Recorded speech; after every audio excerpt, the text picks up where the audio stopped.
कोई भी दुनिया के मंत्र होते हैं, सारे के सारे मंत्र ओम से शुरू होते हैं। ओम ह्रीं श्री पार्श्वनाथ जिनेन्द्राय नमः, ओम ह्रीं श्री पार्श्वनाथ जिनेन्द्राय जन्म जरतु विनाशाय जलम निर्पामति स्वाहा। चाहे सिद्ध चक्र के मंत्र हों, चाहे कल्पद्रुम के मंत्र हों, चाहे इंद्रध्वज विधान के मंत्र हों, चाहे तुम्हारी छोटी पूजा हो, चाहे बड़ी पूजा हो, चाहे छोटा मंत्र हो, चाहे बड़ा मंत्र हो, सारे के सारे मंत्र ओम से शुरू होते हैं। और ओंकार ध्वनि से पूरे अक्षर के दिव्य ध्वनि आ जाती है। भगवान की जो ध्वनि होती है वो ओंकारमयी होती है। ओम ओंकार दोनों में अंतर है। अब आपको अंतर पता है कि नहीं मुझे नहीं पता। मैं बोलती ना, ओम को नमन ओंकार को नमन, अरिहंतों को नमन, सिरि सिद्धों को। ओम को नमन, ओम को नमन, जो पंच परमेष्ठी वाला ओम शब्द है उनको नमन। ओंकार को नमन, भगवान की वाणी को नमन। भगवान की वाणी कैसी है? ओंकारमयी है। ओंकार, ओंकार कैसा होता? ओम की मैंने आपको ध्वनि बताई थी, ओंकार की बताती हूं। ओ,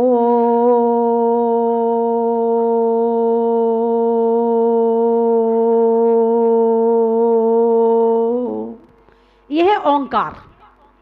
ये भगवान की जो वाणी होती है वो ओंकारमयी होती है। तो ओंकार को भी नमन हो गया और ओम को भी नमन हो गया। दोनों में अंतर है। ओम बीजाक्षर है, ओंकार ध्वनि है। ध्वनि, ध्वनि का मतलब आप समझे, जब कोई चीज गिरती है तो एक आवाज होती है, एक ध्वनि होती है। तो ओंकार शब्द नहीं है, ध्वनि है, जो रोम रोम से भगवान के निकलता है।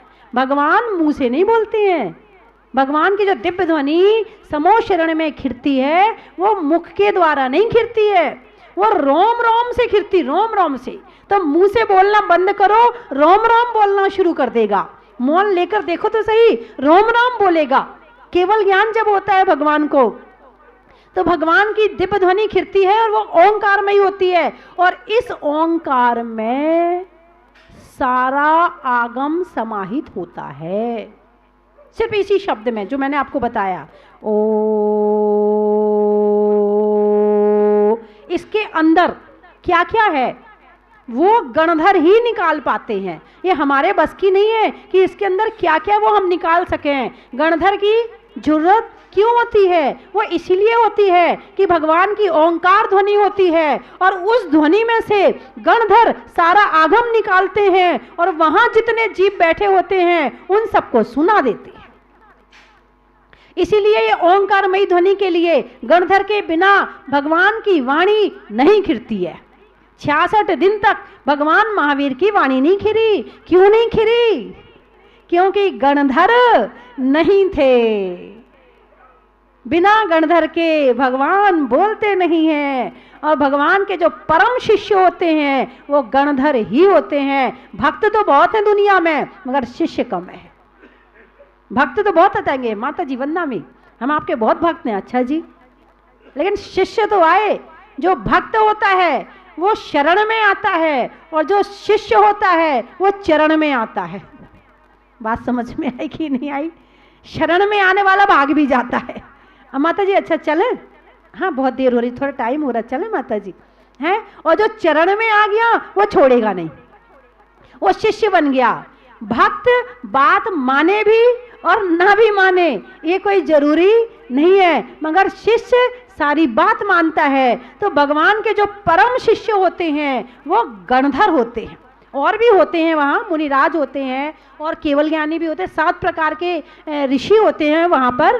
तो वो 7 प्रकार के ऋषि वहाँ पर जो उनके समूह शरण में बैठे होते हैं।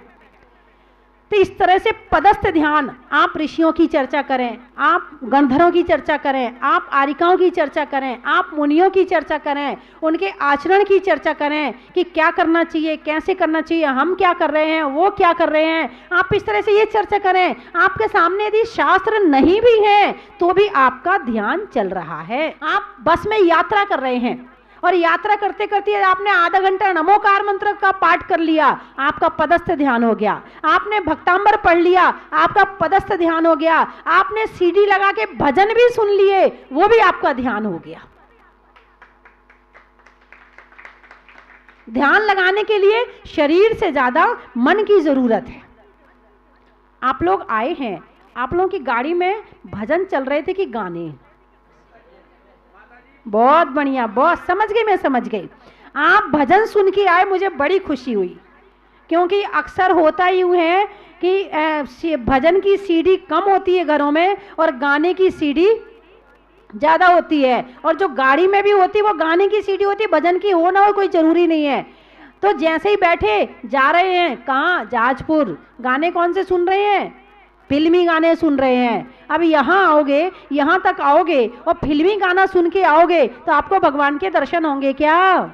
नहीं होंगे। और आप भजन सुन के आओगे तो भजनों को सुनकर के भाव पहले से बन गए, और जैसे ही भगवान के दर्शन किए तो और विशुद्धि आ गई। और गाने सुनने के बाद विशुद्धि बनेगी क्या?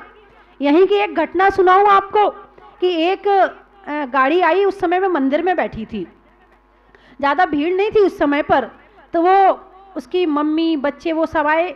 बच्चा करीब 6-7 साल का बच्चा था। वो आकर यूं यूं देख रहा है, मुझे नींद ना आए, मुझे चैन ना आए। उसकी मम्मी कहती चुप, मंदिर में गाने नहीं गाते। अरे मैंने कहा उसके मुंह में चल रहा है, तुम्हारे दिमाग में चल रहा है, तुम मुंह से छिपा रही हो। बच्चा है, वो नहीं छिपा सकता है, वो जैसा है वो बोल देगा। तो तुम मुंह से बोल रहा है, तुम मन में बोल रही हो, बात तो बराबर हो गई। मन तुम्हारा भी नहीं टिक रहा है और मन उसका भी नहीं टिक रहा है। और यदि आप भजन सुनते हुए आते, तुमसे लागी लगन ले लो अपनी शरण पारस प्यारा, मैं तो मैं। अब गाने में सुनते, गाड़ी में गाना सुनते, भजन सुनते सुनते आए ना आप, आके क्या वैसे भाव होंगे, तुमसे ला, ऐसे भाव होंगे। तो जो कान से डालोगे वही मुंह से निकलेगा। ये दिमाग में विषय जाने का रास्ता कौन सा है? आंख, नाक, कान, मुंह, और सबसे ज्यादा कान। कान से सबसे ज्यादा, कान और आंख, दो चीज से सबसे ज्यादा मैटर हमारे दिमाग में जाता है। और इनको, आंख पे तो फिर भी पर्दा है, आंख पर पलकों का पर्दा है कि नहीं है? आपको जो चीज नहीं देखनी है आंख बंद कर लो, यदि अंदर चली गई तो घूमेगी दिमाग में, इसीलिए देखो मत, आंख बंद कर लो। लेकिन कान पे पर्दा नहीं है। इसको अपने अनुसार माहौल मिलाकर ही इसको ठीक करना पड़ेगा। सबकी बातें अपने कान में नहीं डालना चाहिए। यदि जिस डब्बे में कचरा डालते रहो तो बदबू आएगी कि नहीं आएगी? और दिमाग में कान के माध्यम से इधर उधर के गंदे विचार डालते रहो, इसकी बुराई, उसकी भलाई, उसकी बुराई, तो तुम्हारा दिमाग अच्छा रहेगा क्या? फिर चिंता की बदबू आनी शुरू हो जाएगी, फिर अच्छे विचार नहीं रहेंगे, फिर वही बुरे विचार दिमाग में घूमेंगे। इसीलिए कान में उतनी ही बातें सुनो जितनी तुम्हारे मन को अच्छा रख सकें। आप फालतू बातें सुनेंगे, दिमाग पर बोझ होगा, दिमाग पर बोझ होगा तो फिर दिमाग का बोझ शरीर में आता है। यदि दिमाग भारी हो जाए तो शरीर भारी होता है कि नहीं होता है? बताइए मुझे।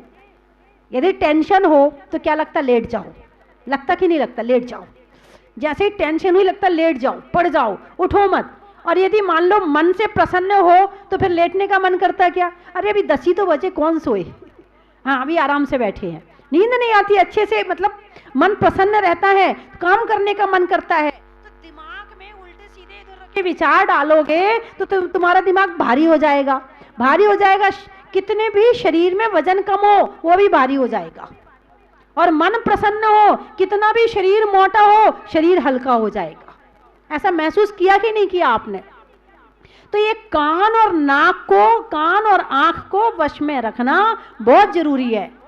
आप इधर से जा रहे हैं और इधर किसी की निंदा बुराई चल रही है तो आपके कान जाएंगे कि नहीं जाएंगे?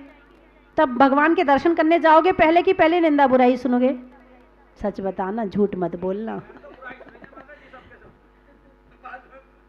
बाद में भगवान थोड़ी भाग रहे, वो बुराई बताने वाला तो भाग जाएगा।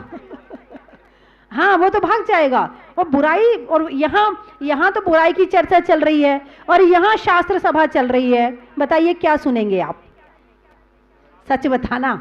बुराई की चर्चा की जगह भीड़ होगी ज्यादा कि शास्त्र चर्चा की जगह ज्यादा भीड़ होगी? एक तरफ पुण्य है और एक तरफ पाप है, तुम किस तरफ खिंचोगे? तुम्हारा मन कहां खिंचेगा? निंदा बुराई वालों में खिंचेगा या शास्त्र सभा वालों में खिंचेगा? सच बताना। इसका मतलब तुम्हें खुद ही दुख अच्छा लगता है। अब सोच लो तुम ही, मैं नहीं बोल रही हूं, तुम्हें ही दुख अच्छा लगता है, इसलिए खिंचते हो तुम उस जगह में जाने के लिए। सुन लो जरा मेरी, इनकी बात सुन तो लो। अरे शास्त्र तो हाँ ठीक है हो रहा है, ये तो रोज ही होता रहता है, ये बुराई सुनने कहाँ मिलती है रोज। हाँ बहन जल्दी बता ना, मुझे मंदिर के दर्शन। अरे बहन देख, मुझे ना आराम से बताने दे, तेरे को जाना तो तू चली जा। नहीं नहीं अच्छा कोई बात नहीं, सुन लेती हूँ। आराम से बैठ जाओगे वहां पर तुम। हम पाप के काम में इतने आगे होते हैं, इसलिए पाप का फल भी हमें भोगना पड़ता है, और पुण्य के काम में आगे रहेंगे तो पुण्य का फल कहने की जरूरत नहीं पड़ेगी। लेकिन मैं, आप लोग जो बैठे ना, जितने यहाँ मुझे दिख रहे हैं, सारे पुण्यात्मा नजर आ रहे हैं। मुझे नहीं लग रहा है आप लोग यहाँ तक पहुंचे हैं।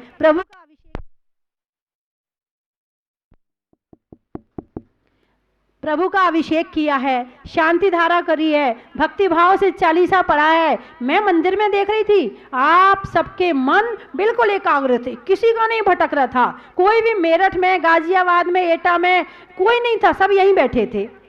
बात समझ गए? मेरठ गाजियाबाद का नाम क्यों लिया मैंने? वो इसलिए लिया है कि आप तन से भी यहीं थे, मन से भी यहीं थे।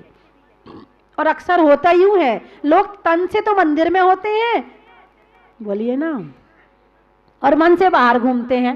इसीलिए मैंने नाम लिया कि मुझे सारे के सारे यहीं नजर आ रहे थे, कोई बाहर नजर नहीं आ रहा था।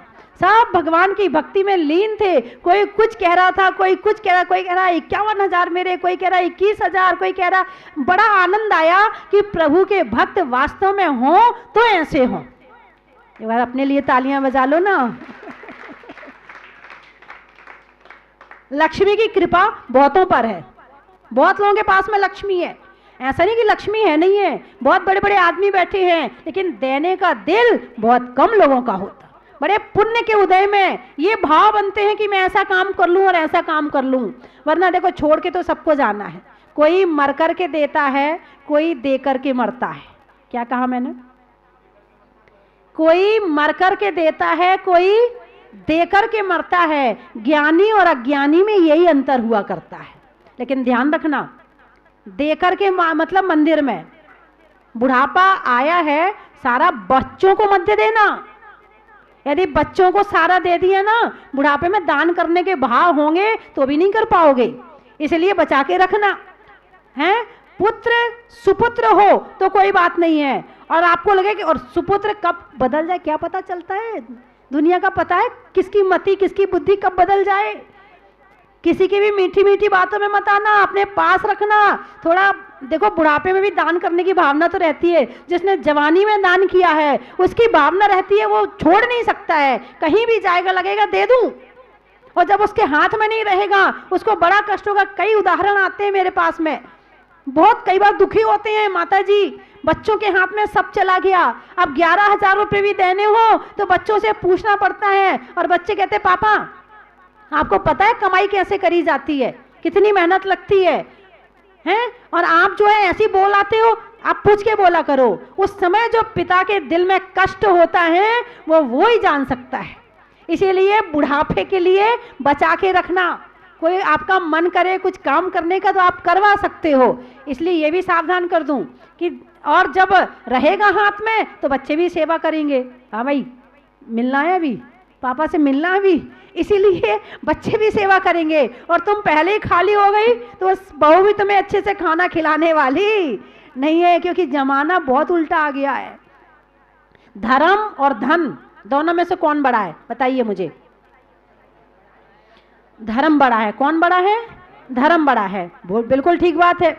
अब बताइए, मुझे एक प्रश्न और पूछती हूँ, यदि आपकी दुकान में कोई 1 लाख रुपए का ग्राहक खड़ा है और वहीं आपके मंदिर में आपके अभिषेक पूजा का टाइम है, वो कहेगा भाई साहब अभी माल दे दो फिर मैं जा रहा हूँ, बताइए आप कहाँ जाएंगे? मालदेन जावेंगे? मालदेन जावेंगे, बिल्कुल जावेंगे, कोई नहीं छोड़ेगा। 100 में से 99 तो बिल्कुल नहीं छोड़ेंगे। 1-8% कोई उदाहरण मिल जाए तो वो बात अलग है। अब बताइए धन बड़ा कि धर्म बड़ा? हमारी कथनी में धर्म बड़ा है और करनी में धन बड़ा है। और आजकल का जमाना तो और भी ज्यादा आ गया है, बिल्कुल मनी माइंड है। पैसे के लिए आदमी कुछ भी कर सकता है। एक शहर में मेरा चतुर्मास चल रहा था, वहां एक बेटे ने अपने माता पिता की हत्या कर दी। सच्ची घटना बता रही आपको। माता पिता की हत्या कर दी। उसके घर में उसकी बुआ आई थी, उसने सोचा कि ये देख रही है, ये बता देगी, तो उसकी भी हत्या कर दी। किसके लिए? केवल ये पिताजी मेरे पैसे नहीं देते हैं, और जो रखा बैंक बैलेंस वो मेरे ही तो, मैं बेटा हूं ना उनका। अरे तू बेटा नहीं है, तू उनका दुश्मन है जिसने उसे मार दिया है। दुश्मन भी नहीं मारता है इतने जान से, तो जो बेटे ने मार दिया है। कभी कभी बेटे के रूप में दुश्मन आ जाता है घर में। सावधान रहना, बुरा मत कहना, अपने काम में लगे रहना, बुराई मत करना, अपने काम में लगे रहना, अपनी भक्ति पूजा में मन लगा लेना। उसकी टेंशन कर करके अपने पाप का बंध मत कर लेना, नहीं तो वो नरक जाए ना जाए, उसकी टेंशन में आप नरक चले जाओगे। आप तो अपनी भक्ति और पूजा में लगे रहना। यदि बेटा अच्छा है तो अच्छी बात है, बहुत अच्छा है बेटा, और बेटा अच्छा नहीं है तो भगवान से प्रार्थना करना, बहुत अच्छा भगवान जी, बहुत बढ़िया। यदि अच्छा होता इसके राग में फंस जाता, इसके पीछे पीछे दौड़ता। अब अच्छा नहीं है, कम से कम तेरे पास आ तो रहा हूं, कम से कम तेरी भक्ति कर तो रहा हूं, कम से कम तेरे चरणों में बैठा तो हूं। यदि ना हो तो ऐसा सोच लेना उसमें भी संतोष, और हो तो आपको तो वैसे ही संतोष है। दोनों में संतोष रखना। पत्नी अच्छी मिले तो भी संतोष की चलो अच्छी मिल गई, धर्म में साथ निभाती है। अच्छी ना मिले तो भी सोचना कि यदि ज्यादा अच्छी होती तो इसके मोह में फंस जाता। चलो अच्छा है कि इसके मोह में नहीं फंसा, भगवान को याद तो कर लेता हूं। जैसी भी है दोनों तरफ में अपने आप को सुखी बना लेना।